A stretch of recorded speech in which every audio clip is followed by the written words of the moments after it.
julgamento de um recurso especial ou de um recurso extraordinário. Não tem nada demais, não tem nenhum bicho de sete cabeças. Então vamos dar uma olhadinha com bastante calma para que então a gente possa aí esmiuçar essa estrutura de peça que você precisa aprender. Vamos nessa? Então olha só, pessoal.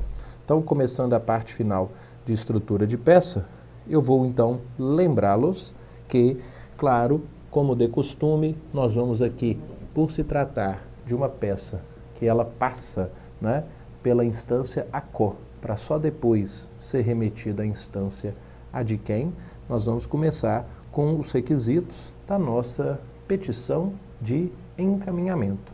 O que deve constar da nossa petição de encaminhamento? Então, essa petição de encaminhamento, pessoal, ela vai ser para o Tribunal de Justiça, para o Tribunal Regional Federal, não é isso? Que é o órgão ACO. Aí depois vem as razões recursais para o órgão ADQUEM. Quanto à petição de encaminhamento, primeiramente, o nosso endereçamento. Pessoal, o endereçamento dessa nossa peça vai ser para o excelentíssimo desembargador, sem essas abreviaturas, tá, gente? Aqui é só para nos poupar tempo. Excelentíssimo desembargador, presidente. Aí vai depender, pessoal. Olha só, eu vou colocar assim, presidente ou vice-presidente do Egrégio Tribunal de Justiça, por exemplo, de Minas Gerais. Vai depender pelo seguinte: se o enunciado disser que quem faz a admissibilidade é o presidente, você vai pôr o presidente. Se o enunciado disser que é o vice, você põe o vice. Agora, se não disser nada, qualquer um dos dois que você puser, tá bom. Fechado? Tanto faz colocar presidente ou vice-presidente. Então tá. Excelentíssimo desembargador presidente ou vice-presidente do Egrégio Tribunal de Justiça do seu estado, do estado da prova. Fechado? Muito bem. Saltou uma linhazinha, remissão ao número dos autos, não é isso? Saltou uma linhazinha, remissão ao número dos autos. Muito bem. Depois disso vem o nosso preâmbulo, não é isso? Nesse nosso preâmbulo, o que nós vamos ter que fazer aqui é uma correta identificação e qualificação do nosso cliente, do recorrente, né? Nos autos da ação que move contra, ou nos autos da ação que lhe move, né, o recorrido. Aí eu vou identificar aqui, né, e qualificar a parte contrária, né, a parte contra quem eu advogo, não é isso? Vem respeitosamente interpor, aí nós vamos dizer, né, ou recurso extraordinário ou recurso especial, né, recurso extraordinário ou recurso especial pelas razões a seguir. Tranquilo? Indicação do recorrente e do recorrido. Então não pode faltar isso e a identificação do recurso. Muito bem. Terminou o preâmbulo, a gente então vai fazer o quê? A gente vai fazer um destaque para o cabimento. Cabimento você já conhece, né? É aquele sistema chave-fechadura. É demonstrar que se trata de uma determinada decisão, vou escrever, segura aí, que se trata de uma decisão X e que contra aquele tipo de decisão X cabe o recurso Y. Sentença, apelação. Decisão interlocutória que verse sobre tutela provisória, agravo de instrumento. Decisão monocrática de relator, agravo interno. E aqui como é que vai ser? Aqui nós vamos lembrar, né, que se trata de quê? Se trata de uma decisão, por exemplo, de um tribunal de justiça, uma decisão de última instância, do Tribunal de Justiça, e que contra decisões de última instância do Tribunal de Justiça, né, que há violação, por exemplo, violação, ficou errado, né? Violação, por exemplo, à lei federal, né? Se for um recurso extraordinário, violação à Constituição Federal, por isso cabe recurso extraordinário, por isso cabe recurso especial. Então vai depender do caso, né? Aqui a gente está fazendo uma peça que vocês estão percebendo, ela vai servindo assim para todas, pessoal. Ela vale tanto para o recurso especial quanto para o recurso extraordinário, e no momento oportuno eu vou fazendo as distinções. Aqui o cabimento, se trata de recurso extraordinário, trata-se de uma decisão do TJ de última instância que viola a Constituição, não é isso? E aí cabe por isso recurso extraordinário. Artigo 102, inciso 3º, a linha A. Se fosse um RESP, aqui então se trata de uma decisão do Tribunal de Justiça de última instância que viola uma lei federal, e contra a violação de lei federal cabe recurso especial com base no 105, inciso 3º, a linha A. Então o cabimento é nesse sistema chave-fechadura, né, de demonstrar o quê? De se demonstrar que se trata de uma decisão de um tribunal, uma decisão de última instância, né, e que por isso então vai desafiar, ora, recurso especial, ora, recurso extraordinário, e citar aqui, né, ou o artigo 102, inciso 3º, e a linha respectiva, ou o 105, inciso 3º, citando a linha respectiva. Não é isso? Então não pode faltar isso. Decisão do tribunal de última instância, viola a lei federal, cabe RESP com base no 105, inciso 3. Violação de Constituição, cabe RE nos termos do 102, inciso 3º. Fechado? Nosso sistema de cabimento, chave-fechadura. Fechou?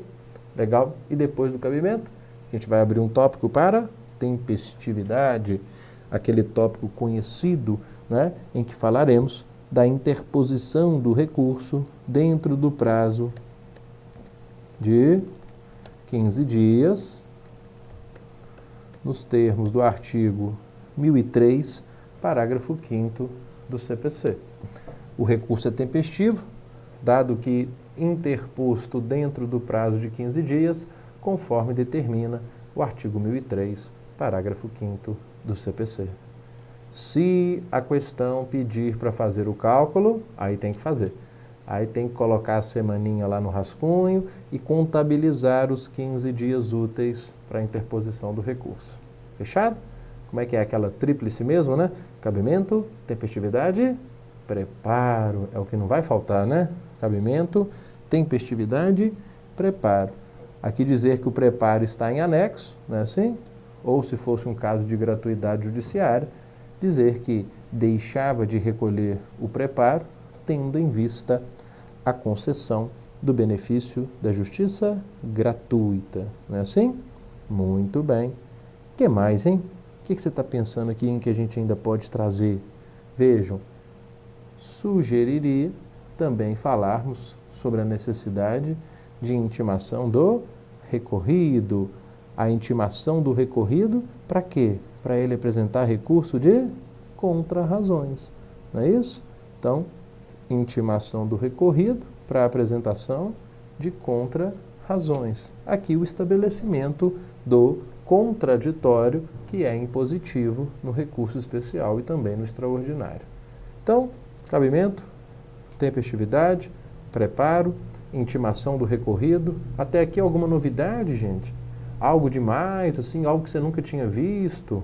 Aqui até então, tudo é mais do mesmo.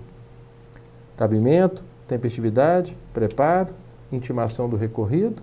E aqui também, para falar que não estamos saindo nada demais e que é para você não ter medo nenhum desses recursos na prova. Só falta, então, pedir o quê? Só falta pedirmos, então, que o recurso seja admitido pela presidência ou pela vice-presidência e, com isso, remetido ao órgão ad quem. E aqui você vai colocar, né? Se esse órgão ad quem é o Supremo ou se esse órgão ad quem é o STJ. É isso? Porque depois disso, pessoal, olha lá, já acabou. Então você já assegurou aqui, pessoal, se eu fizer uma conta assim, rasteira, você já assegurou aqui fácil, por volta de 1,3 ponto na sua prova, tá? Então, encaminhou bonitinho para a presidência ou vice-presidência, número dos autos, preâmbulo, identificação do recorrente, identificação do recorrido e o nome do recurso, cabimento, tempestividade, preparo, esses três que não faltam, contraditório também não, pediu para admitir e remeter ao tribunal ad quem? Aqui ao STF ou ao STJ. Fechado? Você já deve estar imaginando. Depois disso, o que vem?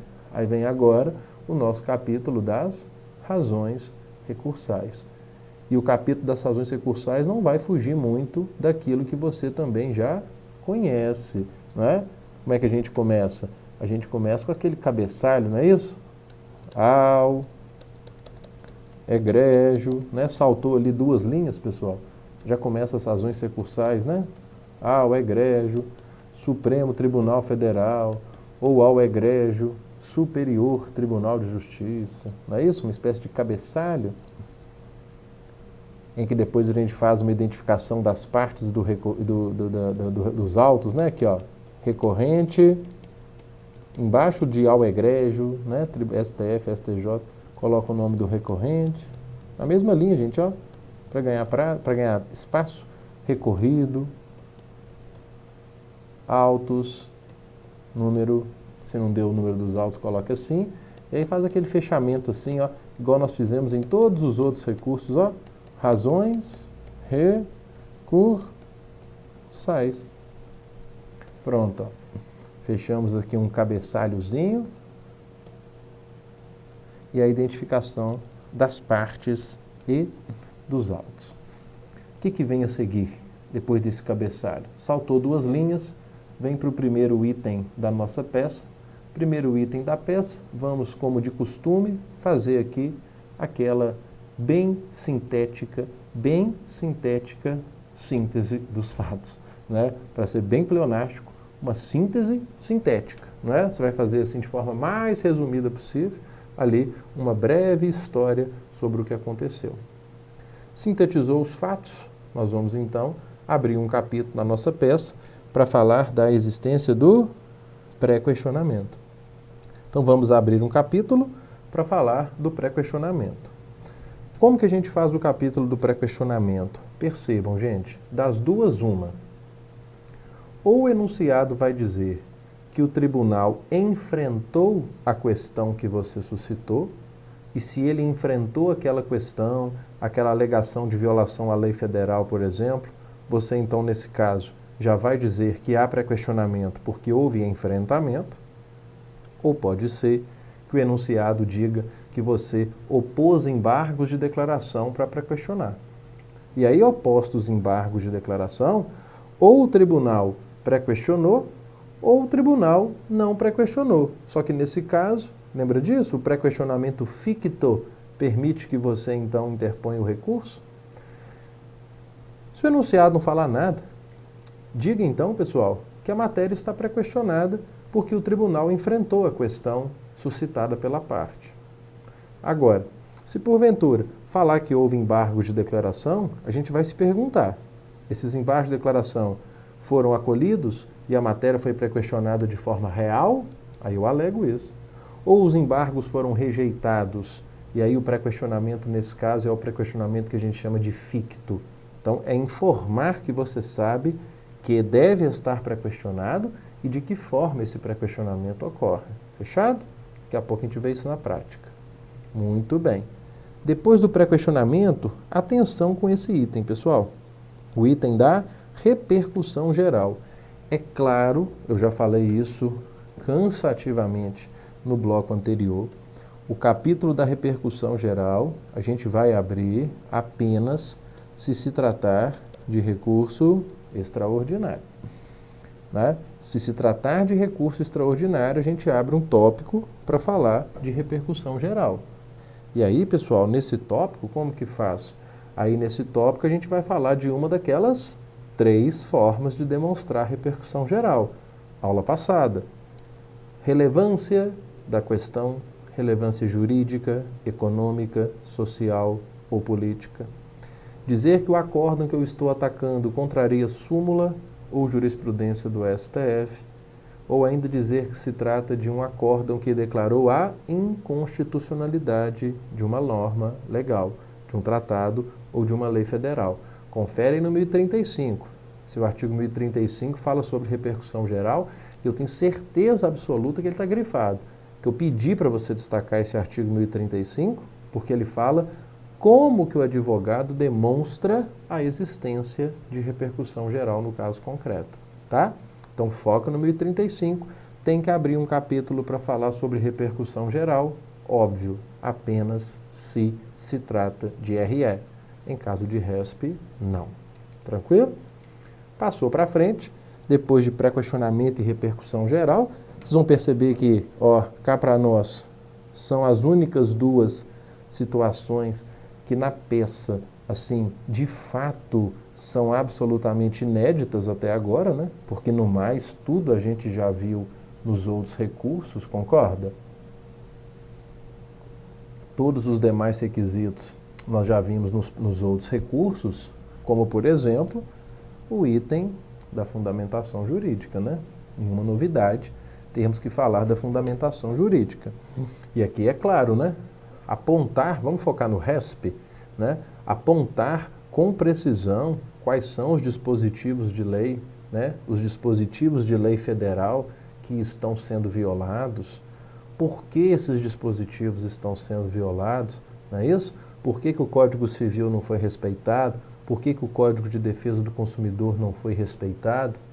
Por que o tribunal local negou vigência a um artigo de lei ou contrariou um artigo de lei? Aí é a parte atinente ao direito material, a fundamentação jurídica. Fatos, pré-questionamento, se for RE, repercussão geral, fundamentos jurídicos. Depois disso, olha só, a gente já encara aqui a parte de pedidos e requerimentos. O que nós vamos pedir e requerer num RE e num RESP? Veja bem, primeiro, como de costume, vamos pedir seja o recurso conhecido, não é assim? O conhecimento do recurso, tendo em vista o preenchimento dos pressupostos de admissibilidade. O conhecimento do recurso, tendo em vista o preenchimento dos pressupostos de admissibilidade. Não é assim? Eu também posso falar aqui em admissão do recurso, seja admitido o recurso especial. O que mais? Você já sabe, né? Além do conhecimento, a gente também costuma pedir o provimento do recurso. Talvez seja o ponto central, né? O coração aqui do nosso recurso. O provimento, porque aí aqui a gente já está tratando da questão de mérito, para que o recurso, então, desencadeie o quê? A reforma da decisão, não é isso? O provimento, pessoal, ele, na maioria das vezes, ele objetiva a reforma da decisão, né? Não nos esquecendo sempre que se a gente encontra na decisão um erro de procedimento, né, um erro processual, o provimento do recurso, ele pode gerar também a cassação daquela decisão. Mas na maioria esmagadora das vezes, a gente trabalha com um provimento cujo objetivo seja a reforma. Às vezes até os dois, como a gente vai ver daqui a pouquinho. Mas na maioria das vezes, o provimento para conseguir a reforma da decisão. Se eu pretendo ganhar meu recurso, com a reforma da decisão, eu quero que o ônus da sucumbência seja invertido, inversão do ônus da sucumbência. Assim como foi na apelação, lembra que a gente também pedia isso? Também vamos pedir os recursos excepcionais. E aí acabou. Aí já vem o quê? Já vem o fechamento. Local, data, advogado, OAB. Conversa franca. Conversa franca. Existe aqui algum bicho de 7 cabeças na estrutura base da peça de recurso extraordinário / recurso especial? Olha só, cá para nós.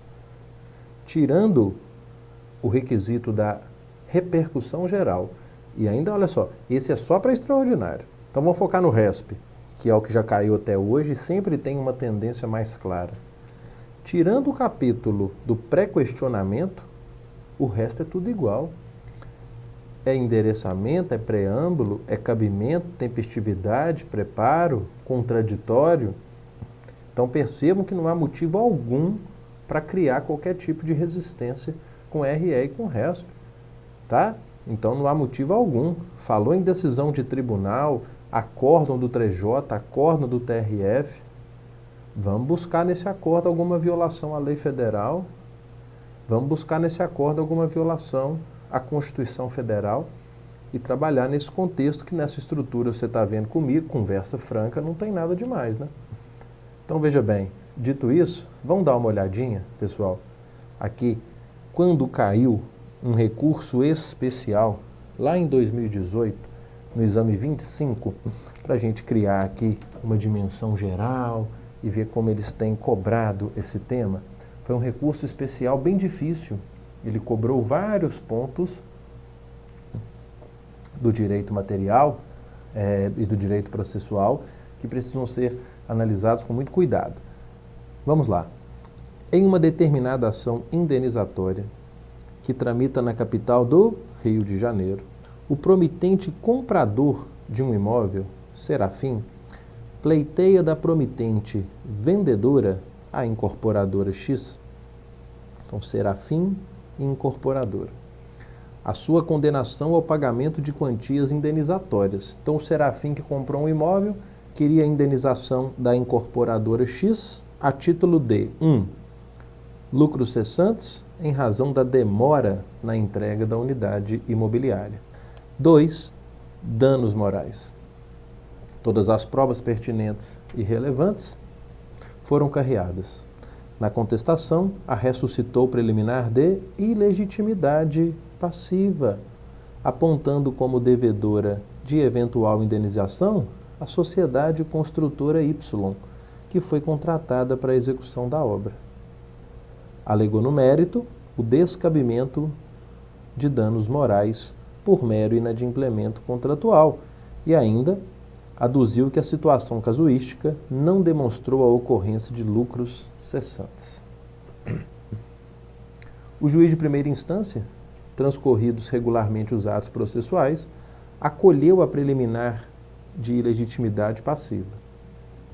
Da sentença proferida, o autor interpôs apelação, mas o acórdo do TJ manteve integralmente a decisão que acolheu a preliminar de ilegitimidade passiva. Pelos seus próprios fundamentos, o acórdão manteve a decisão pelos seus próprios fundamentos, sem motivar específica e casuisticamente a decisão. O autor, diante disso, olha o que ele fez: embargos de declaração, por entender que houve omissão para pré-questionamento. Olha só, hein? Tudo que a gente viu, ó, embargos para pré-questionar. E no julgamento dos embargos, embora tenha enfrentado os dispositivos legais aplicáveis à espécie, então ele pré-questionou, não é isso? Mas ele negou o provimento ao recurso e ainda aplicou aquela multa para embargos meramente protelatórios. Pode, gente? Multa por embargos protelatórios quando os embargos têm objetivo de pré-questionar? Súmula 98, hein? Então tá. Na qualidade de advogado, indique o meio processual adequado, elaborando a peça cabível, excluindo-se a hipótese de novos embargos de declaração. Então vamos lá. Fica claro aqui se tratar de um acórdão do Tribunal de Justiça e que nesse acórdão do Tribunal de Justiça a gente pode vislumbrar a existência de violação à lei federal, né? Então nós temos vários fundamentos para impugnar esse nosso acórdão. Então vamos lá? Olha só, pessoal, então vamos dar uma olhada dentro daquele modelo que a gente estudou para a gente colocar então aqui, vejam, as nossas razões, petição de encaminhamento e as razões recursais. Então vem comigo aqui, ó. Então letra A, fazendo um retorno naquilo que a gente acabou de ver em termos teóricos, vamos agora colocar isso na prática. Aqui a nossa petição de encaminhamento. Como que nós faríamos essa petição de encaminhamento? Primeiro, para quem que a gente dirigiria essa peça aqui, pessoal? Para quem que seria o endereçamento dessa peça? O endereçamento dessa peça seria para o presidente ou vice-presidente do Tribunal de Justiça de onde? Lembra que é do Rio de Janeiro? Excelentíssimo desembargador presidente ou vice, tanto faz, qualquer um que você pusesse seria dado como correto, presidente do Tribunal de Justiça do Rio de Janeiro, não é isso? Aqui, uma remissão ao número dos autos, não é isso? Depois, nosso preâmbulo. O que nós teríamos, pessoal, no nosso preâmbulo? Identificação do recorrente. Qual que era o recorrente? Serafim. Qual que era a recorrida? A incorporadora X, não é isso? Então, recorrente o Serafim e recorrida a incorporadora X. Então, aqui, ó, nós teríamos a identificação correta do recorrente, do recorrido, dizendo que vinha interpor recurso especial. Não é isso? Então, estamos desenvolvendo aqui esse casinho, ó. Depois, aí a gente ia tratar, lembra? Cabimento. E tem como é que a gente ia falar aqui do nosso cabimento, pessoal? Ora, muito simples, né? Trata-se de decisão de um tribunal de justiça, uma decisão de última instância, não é assim? Uma decisão que viola dispositivo de lei federal e, por haver de violação a dispositivo de lei federal, desafia recurso especial. Recurso especial, nos termos, nesse caso, pessoal, do 105, não pode deixar de citar, inciso 3, a linha A. Lembra que nós passamos por todas as hipóteses, né, de cabimento do RE e do RESP? Essa aqui, ó, era a mais importante, como a gente antecipou, né, a mais usual, a da linha A, contrariar ou negar vigência a texto de lei federal. Depois disso, 2, um pequeno tópico aqui para tempestividade. Como a gente disse, na tempestividade a gente ia dizer o quê? O recurso está sendo protocolizado no prazo de 15 dias, nos termos do artigo 1003, parágrafo 5º. Cabimento, tempestividade, 3, preparo, 3, preparo, dizer que o preparo, não é isso? Estava comprovado em anexo, bem simplesinho, com uma linha você mata isso. Cabimento, tempestividade, preparo. 4, nós pediríamos a intimação do recorrido. Intimação do recorrido para apresentar o quê? Contra-razões. Intimação do recorrido para apresentação de contra-razões. E depois do estabelecimento desse contraditório, item 5, como vimos, para o presidente do Tribunal de Justiça do Rio de Janeiro, nós vamos pedir a admissão desse recurso, bem como a remessa dos autos ao Superior Tribunal de Justiça. Não é? Então, seguindo aqueles moldes, né, que nós vimos lá na aula teórica, na parte teórica dessa mesma aula, né, a gente então colocou tudo isso dentro dos detalhes desse caso concreto. Beleza, vamos para as razões recursais. Então aqui agora, B, o que nós teríamos que trazer nas razões recursais. Bom, como a gente sempre lembra, né, começar com aquele cabeçalhozinho, ao, egrégio, superior, sem abreviar, tá? Superior Tribunal de Justiça. Aí a gente ia colocar aqui, né? Recorrente, Serafim, não é isso? Reticências. Recorrido. Aí qual que é o recorrido? Era a incorporadora, não é isso? Incorporadora X, não sei se é exatamente isso não, mas o nome lá, para não ter que voltar aos slides. autos, não tem o número dos autos, reticências. Aí esse cabeçalhozinho a gente fecha assim, né? Razões recursais. Então são as 3 bases aqui do nosso cabeçalho, né?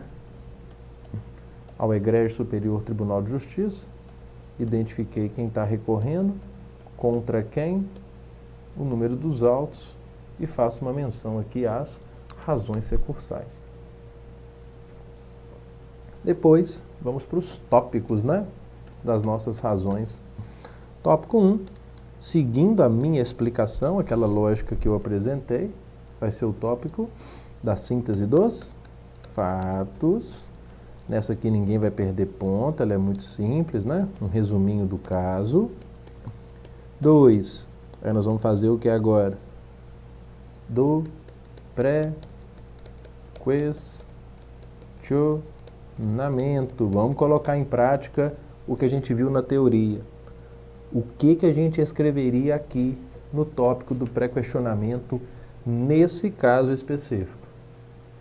O enunciado foi muito claro. E é o que eu vou contar aqui. Apesar de ter havido alegação de uma questão infraconstitucional na minha apelação, o Tribunal de Justiça, isso está no enunciado, não enfrentou a matéria. Ponto. Sendo assim, o enunciado disse: o recorrente opôs embargos de declaração. E por meio dos embargos de declaração, a matéria restou pré-questionada. Isso ficou claro no enunciado, que eu apresentei embargos de declaração e o tribunal enfrentou a questão. O tribunal enfrentou a questão, não é isso? Então essa é uma situação para ser destacada, muito simples, o enunciado deixou extremamente claro, beleza? Tem que abrir o capítulo do pré-questionamento. Vejam, agora 3, vamos para a fundamentação, não é? Os fundamentos jurídicos do nosso recurso. Os fundamentos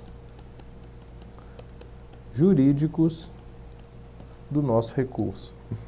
Nós poderíamos dividir esse capítulo aqui em algumas partes, né? Em alguns fundamentos. Alguns dizem mais de perto com a minha matéria, com o direito processual, e vou dar mais atenção a eles. E é claro que na fundamentação jurídica a gente também vai ter questões de direito material.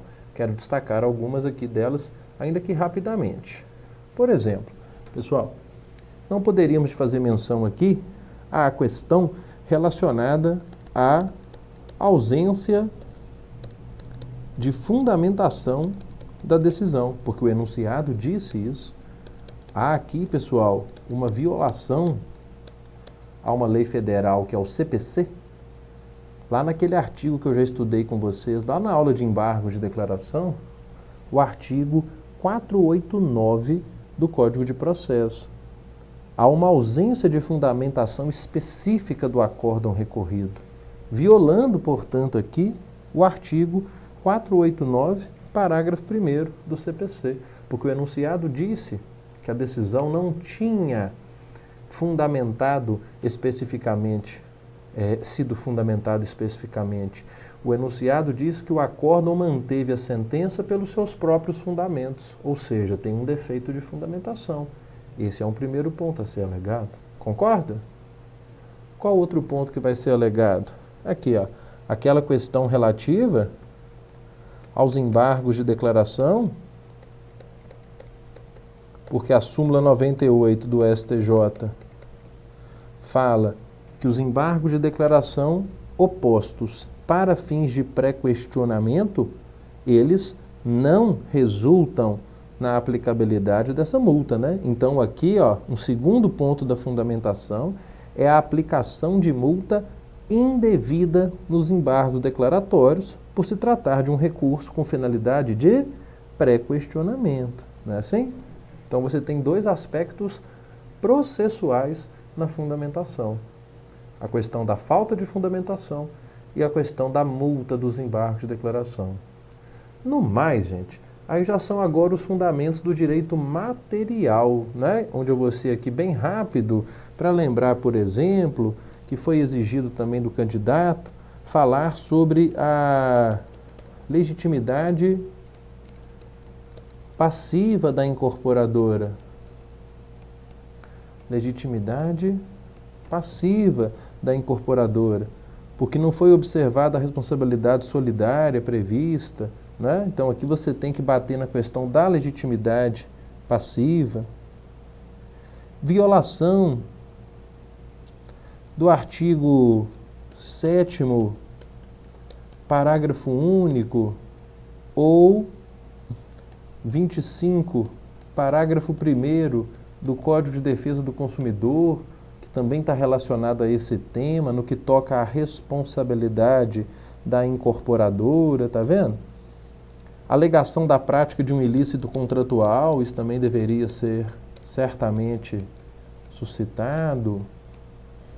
Alegação da prática de um ilícito contratual com a existência de danos morais e lucros cessantes. Não é assim? Tudo isso fundamentando aqui, na parte do direito material, essa pretensão de reforma da decisão. Mas não é o foco aqui da nossa aula sempre. Nosso cuidado maior é com a estruturação. Mas a fundamentação aqui, como você viu, né? Código de Defesa do Consumidor, existência de danos morais, danos materiais, lucros cessantes, não é isso? Para a gente, então, chegar no item 4, falando dos pedidos e dos requerimentos. Quais seriam os pedidos e os requerimentos aqui, né? Letra A admissão ou conhecimento, né? Como a gente também pôs, do recurso. Sempre começar pedindo essa abertura de porta, né? Pela admissão, pelo conhecimento. E o provimento do nosso recurso. Para que nós queremos o provimento nesse caso? Bom, vejam bem, volta. Nós não alegamos a ausência de fundamentação? Se essa alegação for acolhida, pessoal, o provimento do recurso vai gerar o quê? A anulação do acórdão. Então, nós vamos pedir aqui, ó, o provimento, primeiro, para anular o acórdão do tribunal local. O que nós vamos pedir também? Nós não vamos voltar? Nós também não, aqui, ó, alegamos que a multa é indevida. Então, nós vamos aqui pedir também o afastamento da aplicação da multa. Nós ainda pediremos, ultrapassadas essas questões processuais, não é isso? Por fim, pelo princípio da eventualidade, caso não seja anulado o acórdão, a reforma da decisão recorrida. A gente quer a reforma para quê? Para que seja, né, a recorrida condenada integralmente àquilo que o autor pleiteia. Os danos morais, os lucros cessantes, não é isso? Todos os pedidos. A reforma da decisão recorrida para acolhimento dos pedidos do autor. E como ele aqui é sucumbente, ele está com o ônus da sucumbência sobre as suas costas, não é isso? Então a gente vai pedir também a inversão do ônus da sucumbência. E fechar com local, data, assinatura e OAB. E fechar com local, data, assinatura e OAB. Lembrando que a gente já teve o fechamento também da petição de razões, né? Vamos voltar? Olha só. Porque a gente às vezes vai ficando tão mecanizado, vale sempre lembrar, né?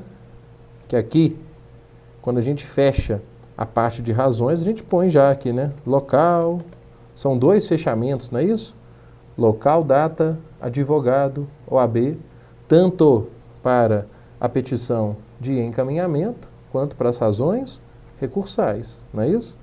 Então, aqui na petição de encaminhamento, a gente faz um fechamento com o local, data OAB e também nas razões recursais. Tá claro? Então, eu vi a parte da estrutura de peça, primeiro num nível mais teórico, colocando o esqueleto um por um, e depois o que eu fiz? Peguei um caso prático e apliquei isso. Apliquei isso num caso concreto para vocês. Tá bom? Espero, então, que você esteja agora se sentindo mais seguro, mais segura e afastando aí esse falso, né, temor que o RE e o RESP deve causar nas partes, nos nossos amigos, nos nossos colegas, nos meus alunos. Não tem mistério nenhum. Esse aqui foi um recurso muito difícil de 2018. Esperamos até que numa próxima situação, talvez nem tantas questões assim sejam postas, né? Como questão de multa, como questão relativa à falta de fundamentação, mas treino duro, jogo fácil. É bom a gente treinar com uma bem difícil, uma peça bem densa como essa, né? Bem trabalhada, porque se vier uma pecinha mais tranquila, mamão com açúcar, você vai tirar de letra. Fechado? Eu volto na próxima aula para a gente encerrar esse assunto com algumas considerações finais, tá ok? Desejo aí então bons estudos, revejam esse nosso encontro de hoje para que a gente então coloque aí uma pá de cal em qualquer dúvida que vocês tenham sobre esses recursos excepcionais. Um abraço, até a próxima.